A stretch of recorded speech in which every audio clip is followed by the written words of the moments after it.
Hello, hello. I'm going to show you guys something that you probably haven't even seen or no one ever talks about is the arena. So up here, up in your activities tab, you can click on arena and it'll pop up this beautiful little window here where you can sign or queue up for either arena, crystal arena, and then there's also like the crystal league and all that. But I think I forget what they said about it. I thought they were removing it because it wasn't very popular or they were changing like the how it worked and all that. So I'm not sure about the Crystal Arena, Crystal League. But here, what you can do if you just want to have some fun, and there is a little bit of rewards to it as well, especially for the Crystal Arena. Crystal Arena, since it actually has like a kind of a ranked mode to it, the rewards are a lot better there. I'll do it on my next video. I'll show you guys the reward for that. But for now, let's just hop into a not crystal, fuck, normal arena. Alright, so let me give a short explanation for it. So here on the map you have three objectives that you can capture. Capturing an objective, which basically you have to stand inside the ring in order to capture it. But if there's an enemy player inside that ring, it'll stop you from capturing, and you have to either push them out or kill them or just get rid of them so you can keep capturing. And that's where it kind of like the strats start to play off a little bit, where sometimes you'll always want to have like one person go up to capture the ones above, or you can send him to the enemy side and try to capture theirs if he's good at 1v1s. Then you can probably capture their side first. Here, like all of the people that do arena aren't really aren't like tryhards and all that, so they just kind of rush the middle and they just want to PvP. They just want to have fun fighting. But when there's a healer by your side, it's hard to kill people, honestly.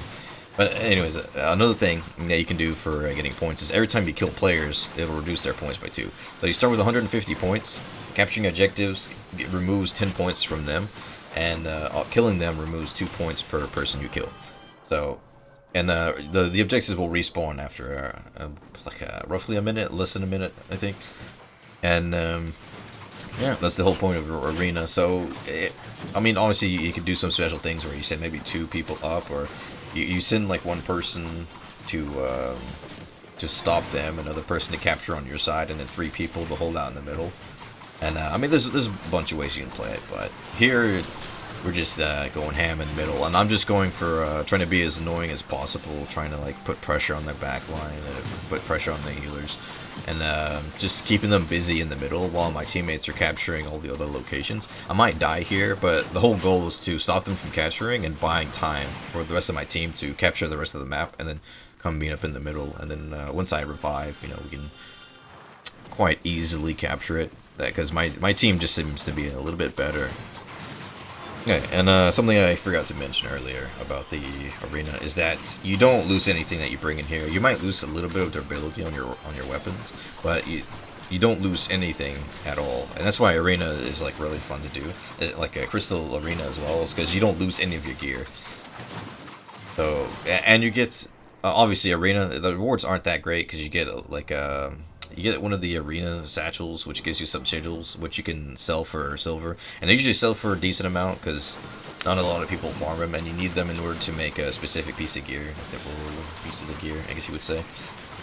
And so, yeah, and especially on NA, and I don't know about Asia server, but a lot of people don't want to do, like, farming arenas for their sigils, so that the prices to stay are, like, the same, and it's pretty decent money. And, but for the crystal arena, you get a lot more rewards. You'll get like a little bit of silver, and you'll get some tomes, like XP tomes, and also obviously you get the for like the first 3 wins you get the sigil bags. So after 3 wins you won't get any more, which is probably why the price is so high. And yeah, another thing about the crystal arena, so not the normal one, the crystal arena, is that since it's ranked, as you rank up, you'll also get these chest rewards, and as you also, another thing, when you rank up, your winning rewards also increases. So you'll get a lot more silver, and you'll get a lot more like the better tomes for XP. I think, I don't know when I showed it off. I'm pretty sure I showed it off in one of my videos, but you can get up to like 200,000 fame, I think, if I remember correctly, somewhere around there in like tomes, like for just winning. Obviously you have to win, but for winning you get a decent amount of like XP tomes for it, so it's definitely worth doing. I'll show it in my next video if I can get into in the EU beta. Anyways, I'll let you guys enjoy the rest of the combat here. Just kind of like enjoy the spectacle of us capturing all these objectives, getting so many points.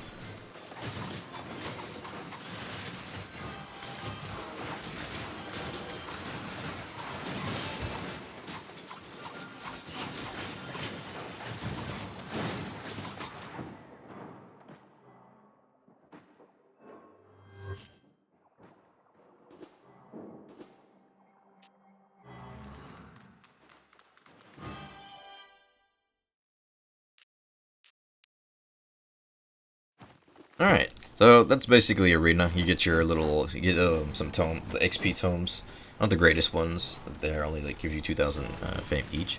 But honestly, depending on how you look at it, I think it's definitely fun content to do every now and then, like while you're waiting for something, or you know, you just want to hop in, do some PvP without any risk. You can do that. You can also do like the Hunter Corrupted Dungeons, but with the Hunter Corrupted Dungeons, you have to like farm those mobs before people show up, and then you fight them, which is, you know, kind of annoying. Honestly, I really wish they would just bring like a an arena, like a 1v1 arena.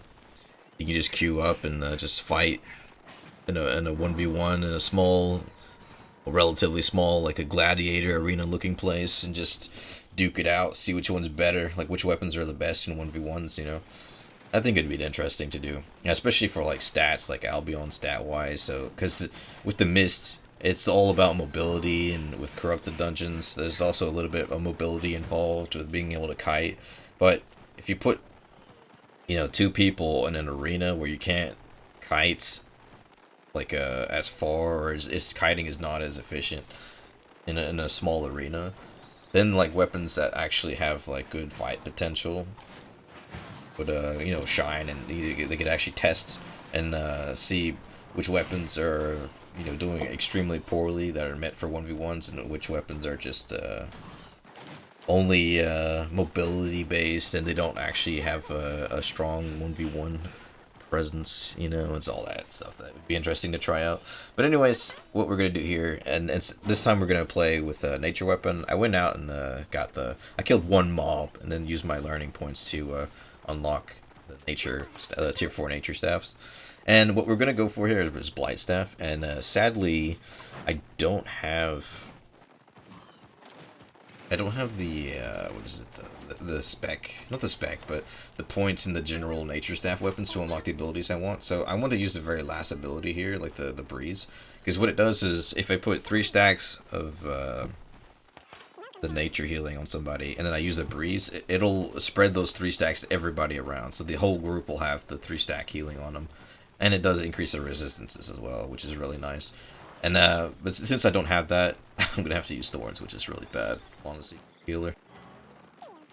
Another thing, I'm gonna use the Scholar helmet. So this is basically just to get my mana back, since I'm not gonna be using a Limhurst cape, which I would usually, I'd be using Limhurst cape to just have my just cure the mana, and so I'm going to be using the Scholar for, it gives me a little bit of resistances too. So it gives me resistances, it'll be a good way of getting my mana back, especially against people who are like, have Stalker jackets, or some kind of like curse stats with like damage over time. Every time I'm getting hit, I'm getting mana.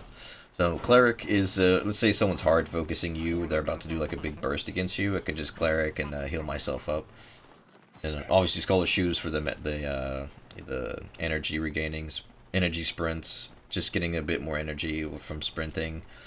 The omelets, to be honest, I didn't even use the omelets in the fight. I should have. It would have helped a little bit, but I didn't really need it. And obviously, the energy pots, in case I ever have mana mana issues. But I have so much mana regaining items that I don't think it'll be a real issue. And yeah, that's it. So Blight staff. The reason why I think Blight staff is probably my favorite nature weapon for arenas is just because the AOE healing is insane. Like, just, you can you know, you pop your 3 heals, you use the breeze, everybody has 3 stacks of healing. You have your AOE that heals a decent amount, and also makes you like immune to like movement and parrying effects, I think. And it's just a really strong heal in general. The only weakness I think with nature weapons is just you don't have a really good burst heal, which I would, you know, if you ever have that issue and you want to do like a arena, the crystal arena, I would use the Graveguard helmet, because what it does is sacrifices a portion of your health to heal an enemy.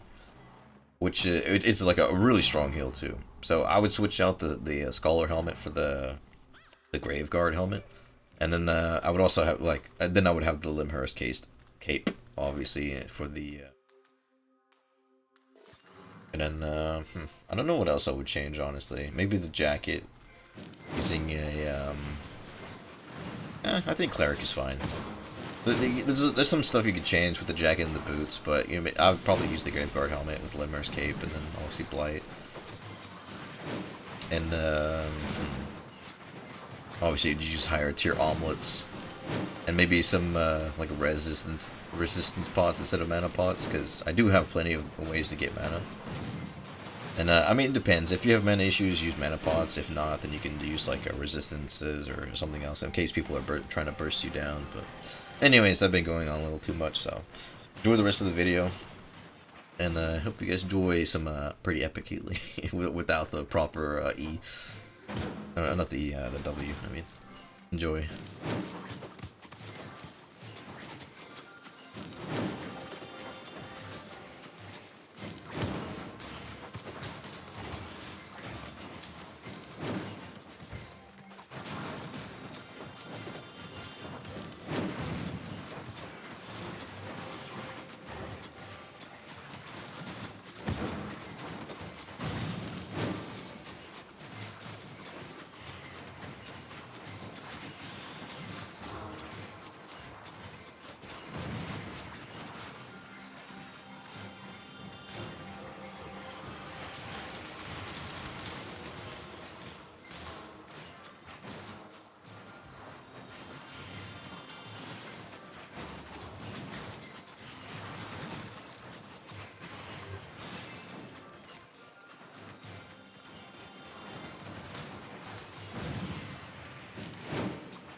Yeah, there you have it. An easy GG's.